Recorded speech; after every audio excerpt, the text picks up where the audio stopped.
So, Mr. Forman, are you ready to give closing argument? I am, Your Honor. Please.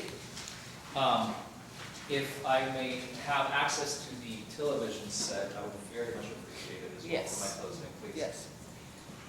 And I would like, since we don't have a witness in the box anymore, if maybe we can bring the TV up just a little bit. I want to make sure that you all can see. Can you all see that? Okay. Thank you, Your Honor. Yes, sure.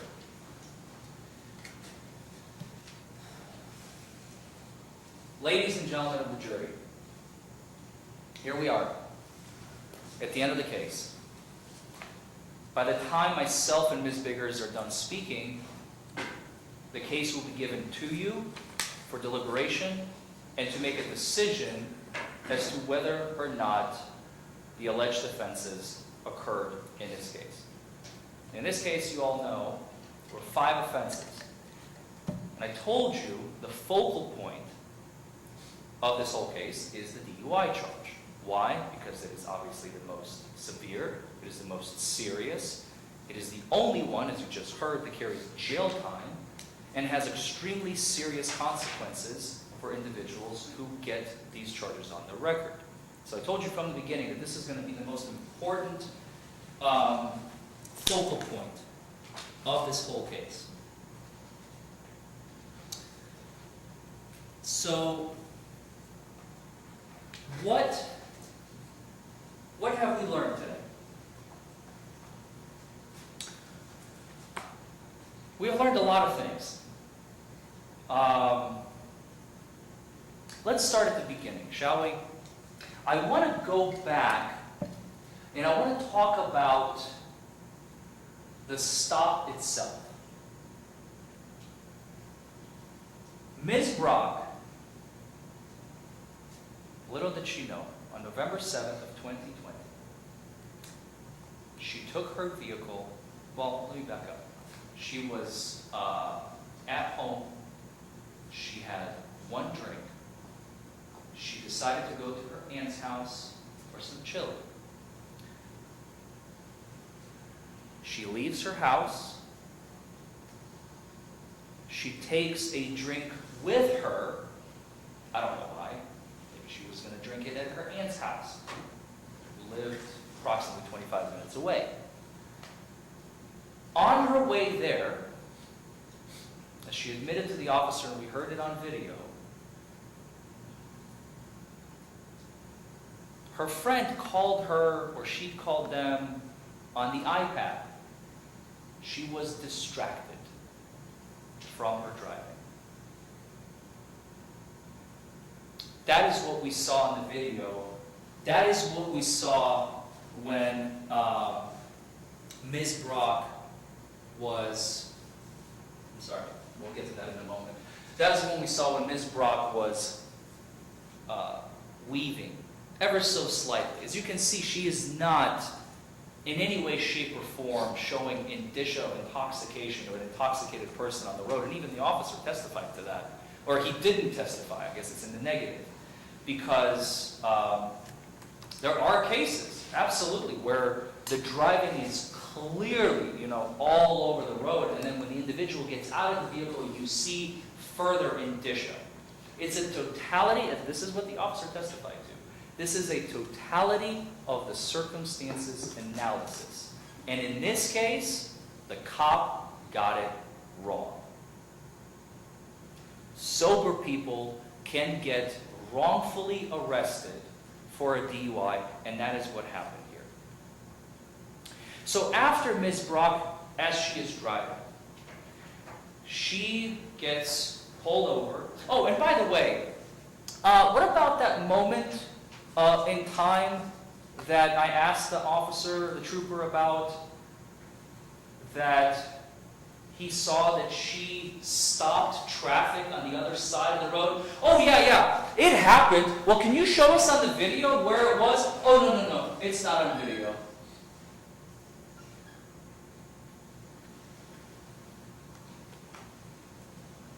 I am saying that happened. Okay. He stops Ms. Brock. Ms. Brock gets out of her car, well, he has a whole interaction at first, right? He asks her, have you been drinking? She says no. She lies to him. I have not. Why? Because she's scared. She just had a drink of alcohol. She doesn't know what this trooper of the law is going to do to her. So she lies. She says, nope, did not have any drink. Listen, I can smell it on you. Be honest with me. Tell me, how much have you had to drink? He asks her that 2 or 3 times on the video we heard. And each time she maintains, I had 1 drink at the house. It's all I had. She pleads with him, can you let me go? Can you please let me go? And of course, no, he doesn't let her go. He asks her out of the vehicle. Let's just briefly watch that real quick. When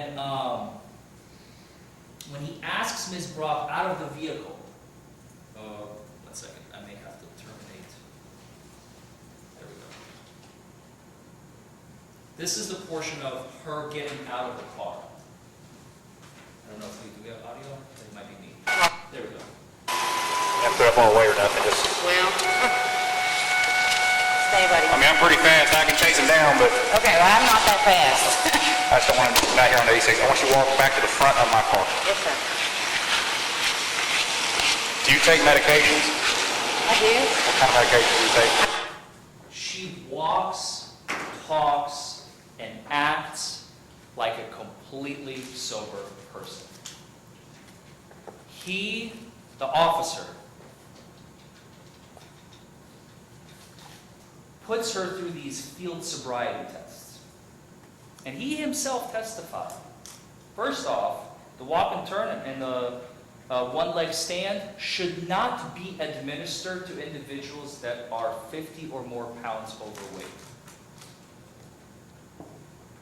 Yet he administered them in this case anyway. She told him she has wonky feet. She said, it's okay, just do that anyway. He even testified that my tests are only 79, 83% reliable. So basically 1 out of 5 times that I do these on a sober person, I am going to get a false positive. That's basically what he testified to. 79, 80% is about 4 out of 5. So 4 out of 5 times, I'm going to get it right. 1 out of 5 times, I'm going to get it wrong.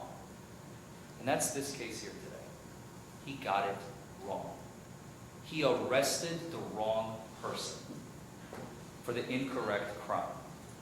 Because those other offenses, theoretically, sure, they're arrestable, but 99 times out of 100, a police officer would never arrest you for like an open container or careless driving. They can. They do have those arrest powers, but it's extremely rare. For a DUI, 100 times out of 100, they will arrest you.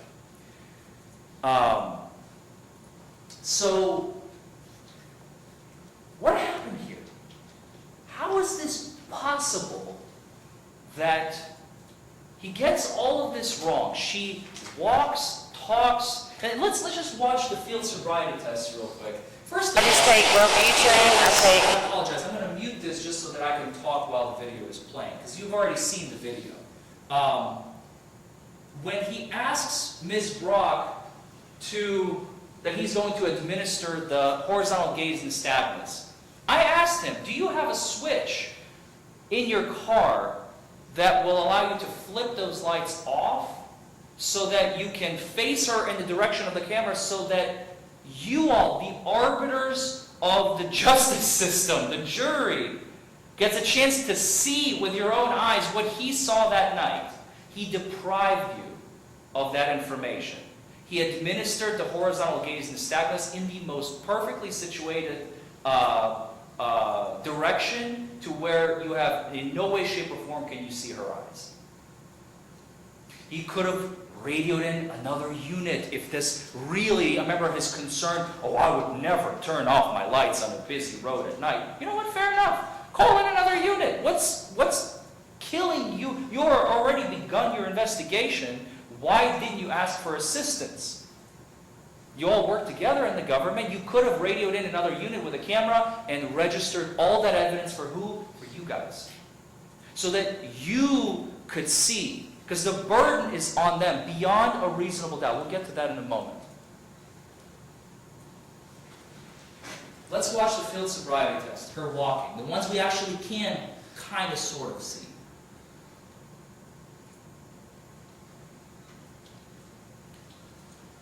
Watch her gait, her pace, her speed. She doesn't stumble. She doesn't fall. She doesn't trip. She doesn't step off the line.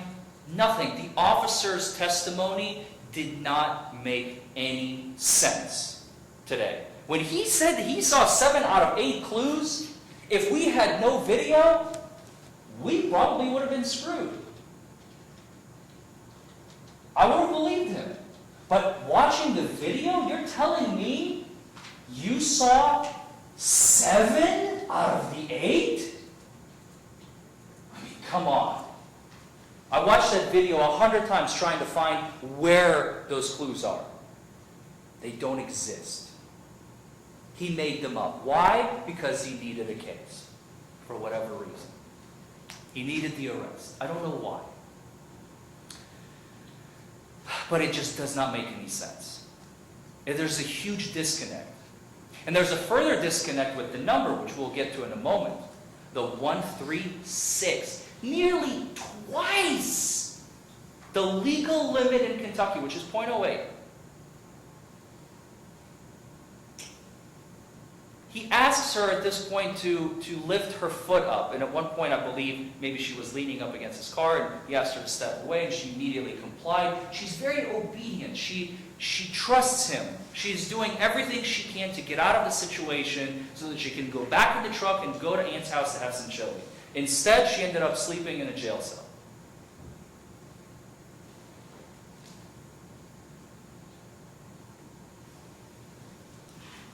So why the disconnect?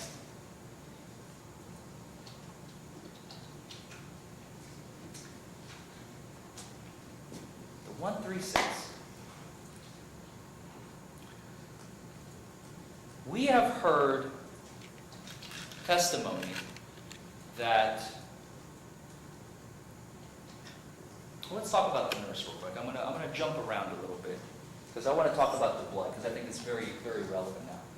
She took the stand, and I asked her a few questions. One of the questions was, if you all remember, the little room that you use for purposes of extracting blood from patients who come through as arrestees for a DUI by police officers. She said, yeah, I have a little special room. It's in the Sally Port. The Sally Port, she said, that's where the cars come in, the police cars. So Sally Port is a very, very dirty place. But we have this clean little room right next to the dirty place. And, and not only that, the area, the chair, the special chair, because it's got an armrest, she said, to allow us to extract the blood much more easily from individuals. When was it sanitized? Because when it comes to blood, as you all heard from pretty much everybody here today, contamination is important. If you have contamination, the blood will ferment. But that's not the only thing. We have also heard about the recall. I learned about this today, just like you all. The stuff has to be pink and white. I had no idea. Dr. Henson has explained why does it have to be pink and white. It's got 2 substances, he said. It's got an anticoagulant and a preservative. The anticoagulant is white, the preservative is kind of reddish. When you mix them together, you get this little pink hue. And there was a huge recall of these things. And as this case has been evolving throughout today, I finally figured it out. It was artificially elevated. The blood was fermenting on its way to the lab. Now it makes complete sense. The 136 is BS. It's not real. The testing mechanisms, when they analyze the contaminated and fermented sample, we are not arguing with those. The 136, it tested the blood as accurately as I can imagine. There were the two little bumps that are not supposed to be there. I mean, even their own expert was like, I don't know what that is. It's not supposed to be there. Well, can you tell me what the graphs are supposed to, there's some other substances, methanol and such. Oh, could you, they're in my notes. Okay, can you refer to your notes and tell me about them? Oh, no, not these notes. My other notes that are not here. Okay, thank you for that. It's their burden to prove this case beyond a reasonable doubt. They haven't even come close to that. And we'll talk about individually what those are. But before we get there, I want to take a step back. Let's talk about, sober people can get wrongfully arrested for DUI. Remember I said details matter. One tiny little detail, an absence of one almost microscopic substance has changed that woman's life for the last 2 years. Because the blood was bad. They're not evil. I'm not calling the prosecution evil. They didn't know. I sincerely believe that after today. Sometimes I will blame the prosecution or the government when they mess things up. But here, I don't think it's the prosecutor's fault. She didn't know. She learned just like I did today that the red substance to make it a little pink hue in the tube was missing. Their own nurse said it was white powder, which means the preservative was missing, which means the blood was fermenting, which means how we get to a 136. And why we have a 136, it doesn't make any sense with a sober person, because the blood results are compromised. You'll remember my question to Ms. Fletcher. Are you familiar with the term garbage in, garbage out? I'm trying to simplify, because I asked her 3 times. If you receive information, if you receive a blood sample that has proper procedures have not been followed, what do you get? Are you going to get compromised results? Yes or no? And she fumbled about 3 times until I finally narrowed her down and got her to agree, with something that I thought was a simple question. Innocent people can get caught in the cogs of the machine, especially when the blood results are compromised, and that's what happened here. Let's look at instruction number 6.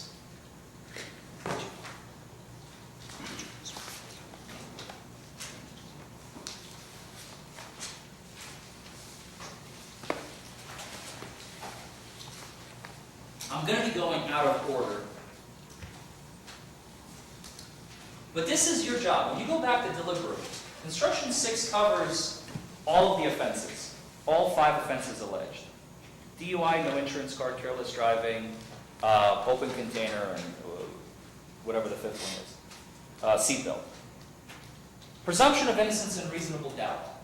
This is your job. When you go back to deliberate, you shall find Ms. Brock not guilty unless, and this is the key language, and I told you it's going to come from the court, unless you are satisfied from the evidence alone and beyond a reasonable doubt that she is guilty. So evidence, as Ms. Bigger said at the beginning of the trial, is all the stuff that came from here and from there. And the paper exhibits are going to get a chance to take into the room. So what does that mean? What is reasonable doubt? Let's revisit this issue. Remember I told you that there are 3 standards? I'm not going to define them for you. We're just going to go through them. There's actually 5. The 3 standards are when it comes to court proceedings. But now that we're at the final stages and I get a chance to show you the full spectrum, there are 2 additional standards that police officers and only police officers use. Lawyers don't use this stuff. Okay? The first one, Objection, Judge, this is not in the evidence. I don't think it's proper to discuss. Okay, sorry, I was looking at exhibits. Yeah, let's approach it, you know.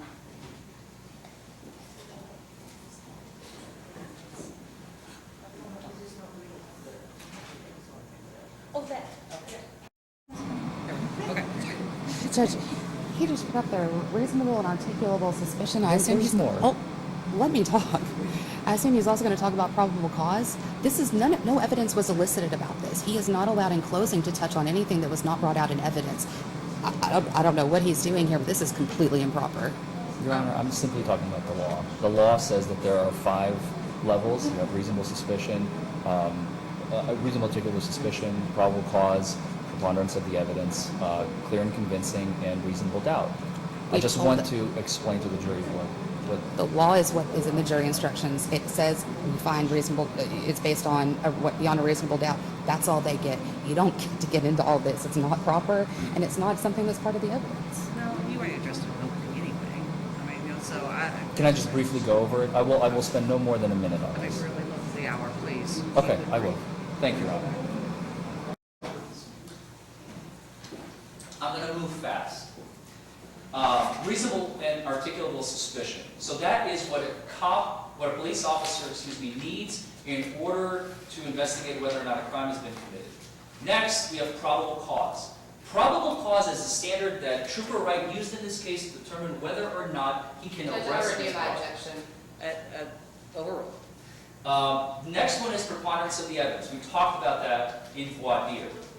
Finally, or next to finally, is the clear and convincing evidence. We talked, this is the standard that they use to take the kids away, to take your ability to take care of your finances. And finally, reasonable doubt.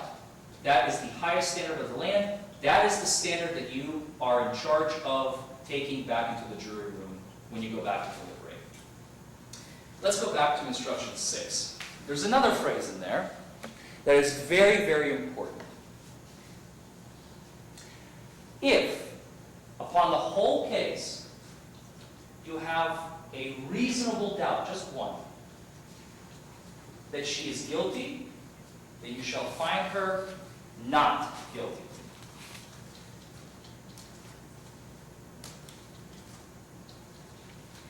There was a moment we talked about this, I believe, we may not have, I apologize. This is a direct quote from the video. The trooper says, "You were driving poorly." She says, "Sorry, I was on the phone."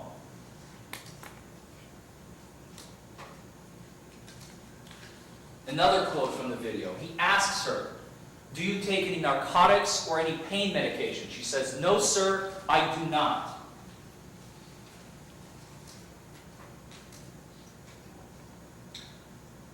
So let's go over what sort of evidence does the Commonwealth have here? We talked about the exit from the vehicle. As Ms. Brock exited the vehicle, it was a completely flawless exit. She didn't stumble, she didn't fall. The trooper even admitted to all of that. That's reasonable doubt number 1.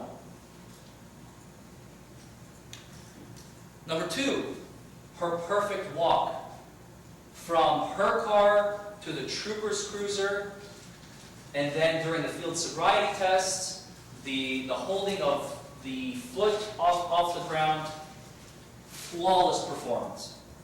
That's reasonable doubt number 2. Involuntary jerking of the eye. He testified that he saw it. He did some other tests. We can't see any of that. It is deprived of value for you all. If you could see it, you could make a judgment call about it. Otherwise, you're just trusting another individual for telling you whatever it is that they're telling you. Remember, I asked in voir dire, it may have been somebody on the panel actually, I asked, why do you like video? Because it speaks for itself. You can't BS a video. You can see it on video. People lie. People forget. People don't know, don't remember. We can't see anything. So whatever he saw, that's reasonable doubt number 3. Same goes for the walk and turn. You all saw it, I don't need to tell you. Reasonable doubt number 4. One leg stand, same thing. Reasonable doubt number 5. Now, I find this one fascinating. I know you all didn't get a chance to hear Ms. Brock speak outside of the video, but you know what? You don't need to. He said, "You are slurring your words." And at one point, she even responded with, "I'm sorry, sir, I'm nervous." And it's freezing. He said he's wearing his winter uniform. She's in shorts and a tank top. Why? I imagine probably her plan was to go straight to Aunt's house. She wasn't planning on making a pit stop at the local grocery store, let's say, because it's freezing out. She hopped in the truck, presumably, and then drove off to her aunt's house. She wasn't dressed in warm winter clothing. I asked him, did you give her a chance to get a jacket or anything? Why? Don't need it. Even though it's freezing out and I'm wearing my winter clothes. There was no slurred speech. I couldn't hear it. If you all could hear it, please prove me wrong. I could not hear slurred speech. Again, I watched that video like 100 times. There was no slurred speech in that video. I think Trooper Wright is simply unfamiliar. He's never met Ms. Brock before, and he just imagined it, which is, okay, it happens. People make mistakes. That was reasonable doubt number 6. Number 7, the extraction of the blood. Now this one is important. I asked from at least one witness if it was a septic versus antiseptic environment. And at first she said it's a antiseptic environment. And then I asked her, did you disinfect the environment prior to conducting a very sensitive, invasive procedure of puncturing someone else's vein and extracting a substance? No, I did not. She turned it into a septic environment. That's reasonable doubt number 7.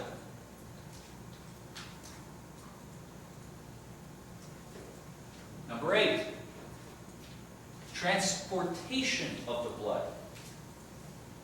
And I apologize, I use the term snail mail very loosely, but I said it in I don't know. It's as a lawyer, sometimes we feel that terms of art may or may not, they can be received in different ways. But of course, I was referring to the United States Postal Service when I was saying the words snail mail. I did not mean it in any derogatory form. I don't know if it can be interpreted as such, but the blood was given to the United States Postal Service. Now, obviously, nothing against them. Absolutely none. But we even heard in voir dire, a CNA a CNA said that when blood was collected from her lab, it was refrigerated. Objection, Judge, that's not evidence in the case. It was in voir dire, Your Honor. So it's not evidence. It's not evidence, yes. So that's the same. Okay, I'll move on. In this case, transportation of the blood took 10 whole days. Now again, absolutely nothing against the United States Postal Service. That is not what I'm getting at. What I'm getting at is that is not the proper method of transporting such a sensitive, volatile substance, especially one that is also fermenting on its way there, if it's not refrigerated. I don't know if refrigeration would have, maybe we wouldn't be here today if it was refrigerated the entire time. I don't know. I can't speculate on that. I'm not an expert. But just because it is standard procedure does not mean it's right. I think that is one of the biggest takeaways, personally for me, and possibly for you from this entire case. Just because somebody says, oh yeah, this is standard operating procedure, this is how we do things all the time. Well, you know what? Sometimes standard operating procedures get changed. Because there are errors in functionality.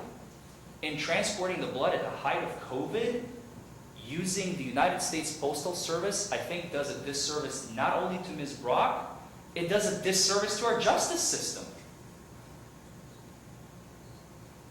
Garbage in, garbage out. Here's another great phrase. I think I have it in my PowerPoints later on. Good enough for government work. Drop it in the mail.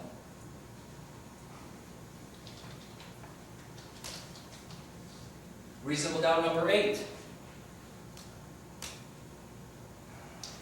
I won't spend too much time on this. We kind of already talked about it in the previous one. But the story, again, reasonable doubt number 9, the failure to refrigerate the sample for a continuous period of time. The testing of the blood. If you receive a sample that is contaminated in any way, shape, or form, the results are going to be, guess what? Also contaminated, skewed, whatever you want to call it. There are many words to call this. Reasonable doubt number 10.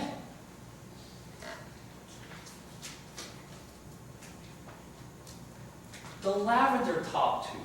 Dr. Henson testified that he's familiar with the gray top tubes. They're in the majority of the cases that he's done, every single case that he's done, actually.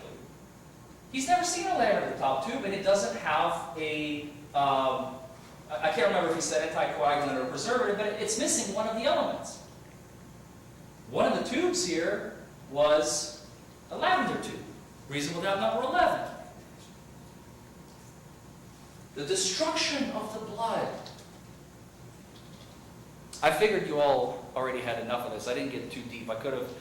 This is one of those topics we could have gone so much more deeper in, but I didn't feel it necessary anymore at that point, because even the testing of a contaminated sample, we would still get the same garbage in, garbage out. Maybe we would have been able to do some other things with it, like do microscopic testing, but we never got to it, because it was destroyed. They never preserved the vial for us, the defense. Why? Reasonable doubt number 12.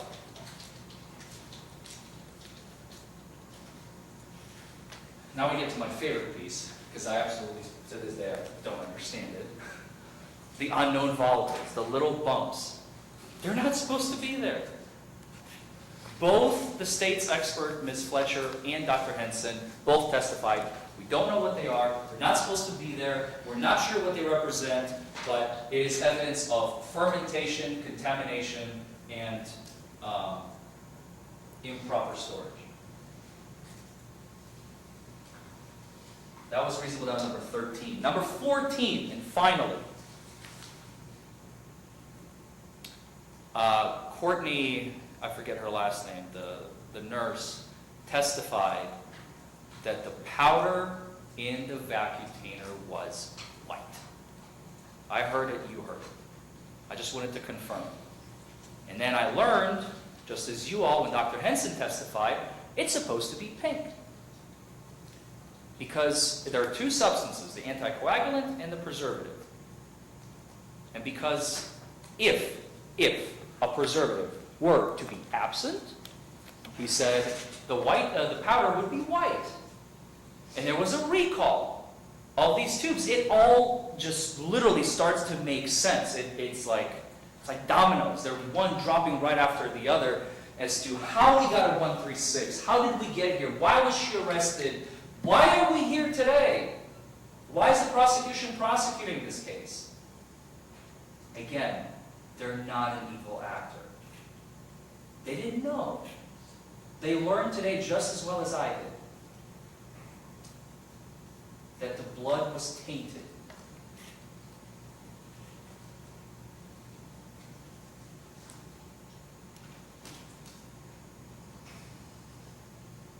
I couldn't fit them all on one screen, but here they are.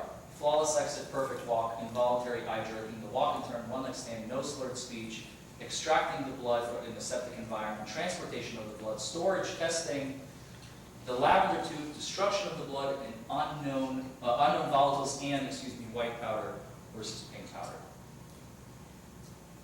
14 reasonable doubts.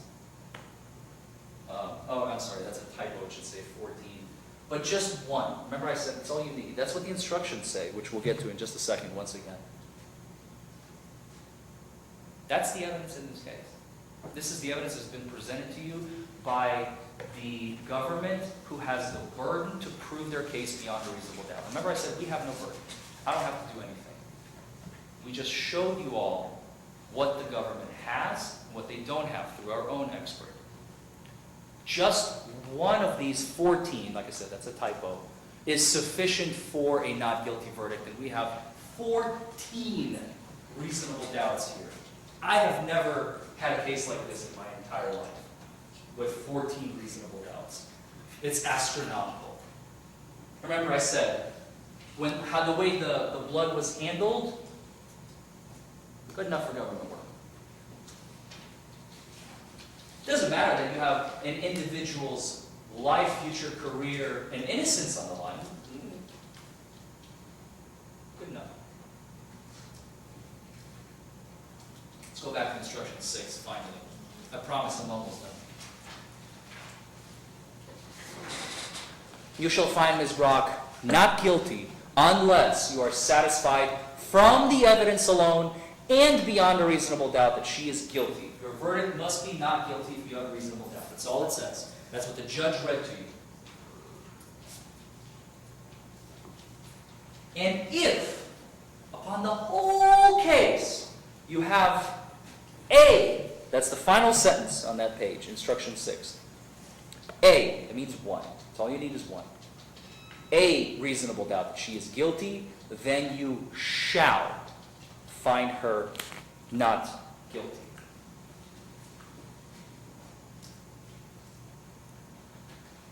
It's not a maybe. It's not a, well, I have a gut feeling. It's based on the evidence. And after all we've witnessed here today, ladies and gentlemen, I wanted to thank you for your time. And when you go back to deliberate, I am absolutely certain that as to the charge of DUI, you will find Ms. Chastity Brock not guilty. The other charges, I leave up to you. Thank you. Ms. Vickers? Thank you. May I please support? Yes. Counsel? Ladies and gentlemen, I was going to show you the field sobriety test again.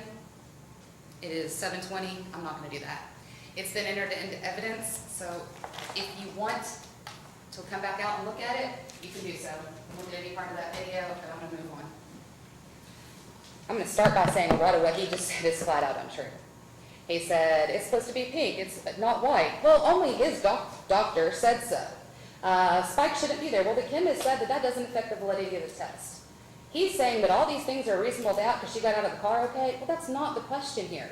The question's really simple. Should she have been driving that car? Was she under the influence, or was her blood above a .08 within 2 hours? Let's go ahead and knock out the 2-hour part pretty quickly.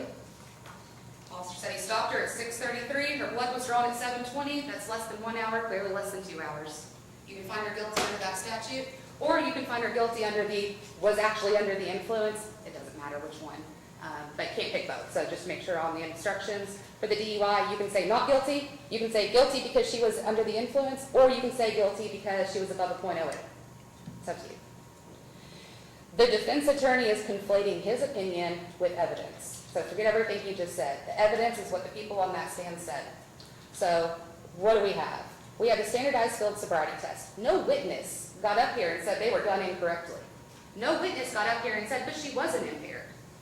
No witness got up here and said that she didn't show every single clue on the horizontal dais and status. That she didn't show 7 out of 8 clues on the walk and turn, or 3 out of 4 on the one-leg stand. Now, the officer talked about in his training, they say that if you look at just that test and someone has exhibited, 2 out of 8 on the walk and turn, there's a 78% chance that they are impaired. Well, she didn't have 2, she had 7. And we follow up all of this later on with a preliminary breath test that showed the presence of alcohol, and then we have the actual test. Does he really want us to stand here and say every single one of those is a coincidence? Oh, no, the test wasn't done correctly. This test wasn't done correctly. That's not reasonable. You saw her driving. You saw her swerving badly. The officer detected an odor of alcohol. She said she was on the phone. She said she takes medications. But she also said she had no speech impediments, no problems that affect her balance. She was driving down the road with a styrofoam cup of Absolute vodka. After the arrest, she pleaded with the officer, please don't arrest me, please, I'm just a mile from my aunt's house. Let me go to my aunt's house. The experts, the people qualified to talk about the science in this case. We have a registered nurse who's actually a sane nurse too. That's a pretty impressive qualification. Those people really know what they're doing. And she said she did the blood draw correctly. She can't even tell you how many she's done. Now we have a chemist who came in, the lab tech. She said nothing was done incorrectly. The only person who said anything was done incorrectly is the guy the defense called, a doctor of applied management and decision sciences. He is not a medical doctor. He is not a scientist. I don't know how he got these opinions, but I don't think he's qualified to give them. He was paid $2,000 to come here and give that opinion. And when he came here, he can't even point out anything specifically that was incorrect. All he can say is, well, in some cases, something could be done incorrectly. Now, one thing this attorney said. The officer, just a few minutes ago, the officer made the clues up because he needed a case, because he needed an arrest. I'm offended. I am absolutely offended by that statement. Based on what you saw in this video, you know that's not true. And for him to stand here and say his client is innocent because this man made stuff up, that is offensive to this process. Now, beginning, remember the defense said there are two types of people in this room.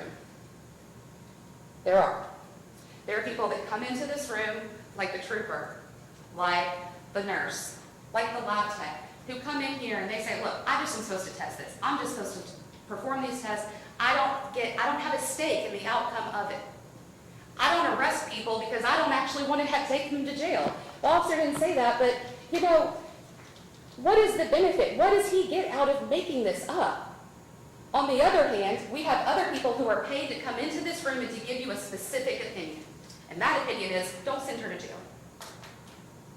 I'm offended by that statement. I am absolutely offended. When he walks into a courtroom, his job is to make sure that she doesn't go to jail.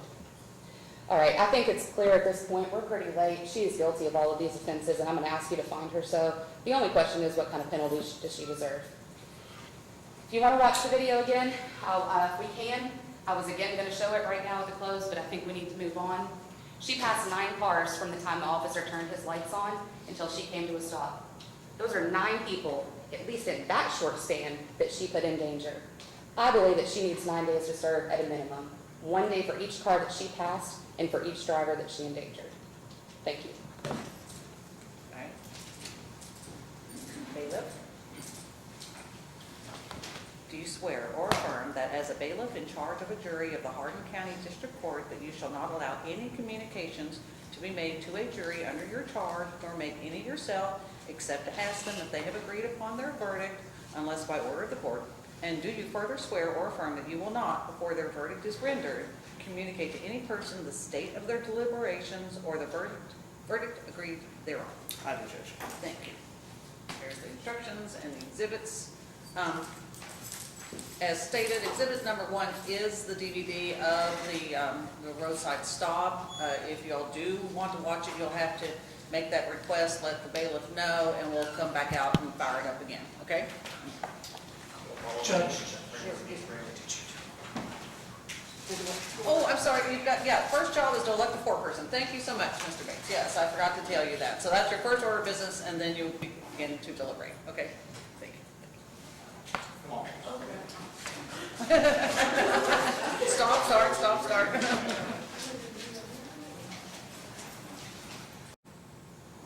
Okay, I have a question. It says, what it says is, want to see what she blew. So my response is, you must base your decision on the evidence presented to you. Everybody satisfied with that? I'm sorry, one more time, Your Honor? You must base your decision on the evidence presented to you. Yes. Only? Yeah. Can- Okay. I just don't want them to send another. I don't think only is correct, because as we talked about, circumstantial evidence is still evidence. I talked about the snow thing, so I don't think the word only, I think the word only is too limiting. They just base their decision on the evidence they were given. Yeah, but that's our usual response when we get a question like that, you know, so, all right.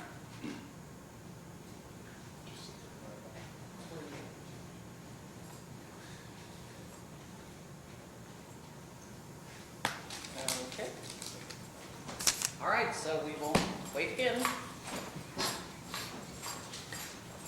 Have you reached a verdict? Yes, we have. Okay, and I will say for the record again, we're back on the record in Commonwealth versus Chastity Brock, 20T9814. Everybody please be seated. Thank you.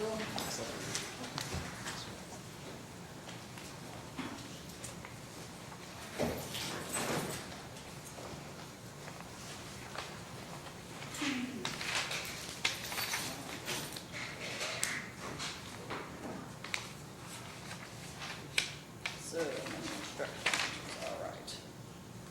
Okay.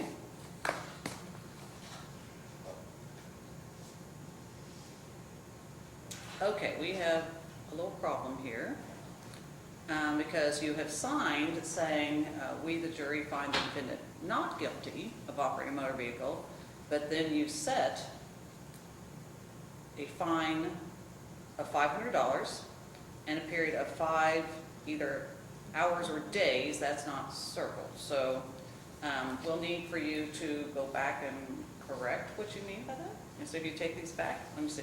So, because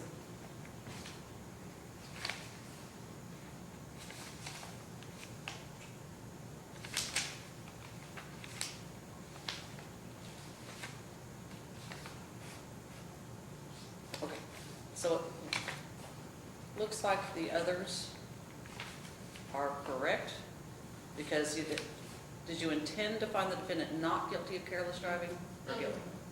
No? No? Okay, all right, please go back and make those corrections. We'll need to know whether it's 5 days or 5 hours, and that the decision is guilty.